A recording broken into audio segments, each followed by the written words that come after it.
ораза қабыл болсын барлықтарыңа. Біріншіден біздің қарлығашымыздың туған күні құтты болсын, жасына жас қосып, денсаулығы мықты болып, өмір жасы ұзақ болсын.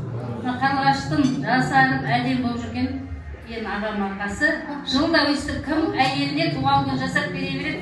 Жылда мен ағам жасайды. Баяғы көрсін жоқ сіздер. Ағам ғана істейді туған күнді. Осы ағамның арқасында жасарып, жайнап жүре берді. Шынымен де мақтайтындай бәрін әткеншексің ғой жаңағы. Көпшілсің, өзің ту алыстан жаңағы қорғайлар кетсең де, мен бір шешеме ұқсайсың сондай. Бәрін әнығып, ауырғып, осы бүкіл ағайын осы жақтан жинаған, сен де сондайсың ғой.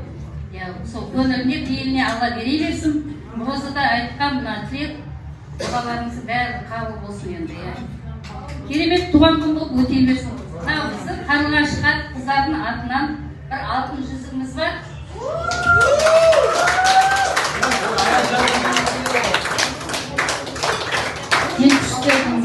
Жетпістердің қыз келіншектердің